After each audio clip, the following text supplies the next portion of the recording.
lately, I've been getting a lot of requests for a different song for every couple for introductions at weddings. Okay? A lot. Like, it's been more weddings than not, right? It's been a lot.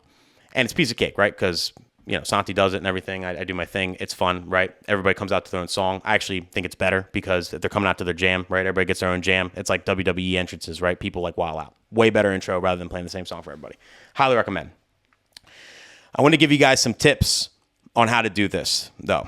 Okay? Just so, if you run into this, right? First tip is to bring a damn assistant, okay? Bring a damn assistant. He'll do it for you, all right? And it's nice and easy, okay? And I'm gonna give you a tip on how to do it with an assistant, or even if you're a single op, right? I'm not condoning being a single op. I'm not saying that you should do it this way, but if you happen to be a single op or you have an inexperienced assistant, or in particular, like I use turntables, there's been times, it's been a long time. Santi's been with me for so long, but there's been times where like I've had weddings, I use turntables, I bring someone who knows nothing about turntables, and then I'm asking them to do intros, and there's so many things that can go wrong, right? So I essentially put my turntables in internal mode, and this is what I do. So this is my little trick, okay? I'm going to show you in Serato, but you can do this in any program. So, first thing, bring the record up. Record. I have 4 songs here, right?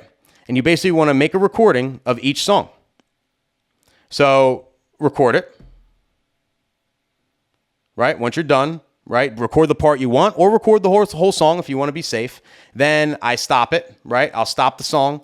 And then I'll drag another song on there, right? And just keep it moving, right? You stop it, you drag another song on there. You stop it, you drag another song on there. You keep it moving. The stop is important because then you have gaps. It's easier to find like what song's what later. You want to have like gaps in between. And keep in mind with Serato, you have to have some kind of controller plugged in to record. Afterwards, you save the recording, right? And you can do this with up to 8 songs. It really, this works great for up to 8 songs. And it should work for most intros where you're like in a pickle, right?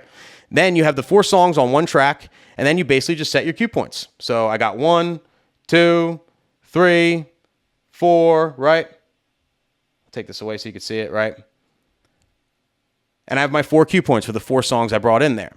Now, if you have turntables or any setup, you could just keep it going and just have your assistant or yourself, if you're a single op, doing introductions and whatnot. All you got to do is just press the cues. You have it all set for the cues. So it's nice and easy. You're not dragging songs. You just put it all in one file and then use the cues like that. You can do it with up to 8 songs, which should suffice for most introductions if you're doing individual couples. It's going to save you a lot of error, right? Anybody can do that. Just say, listen, and you can even rename it too. Like I did song 1, song 2, song 3, song 4.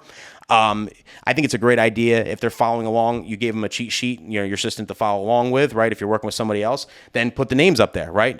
Jim and Jenny, Jared and whatever. I don't know why I'm naming all J names, but you know what I mean? Like the names up there so they can correspond it with the sheet and they know they're playing the right song, right?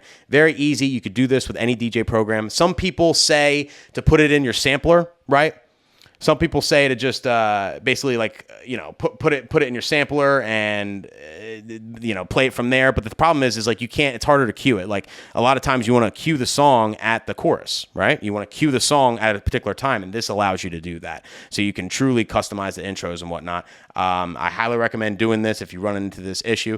I had a couple people ask me about this, so I decided to make a quick little video, a little explanation. And yeah, so I hope it helps somebody, if you're out there and you struggle with this sort of thing.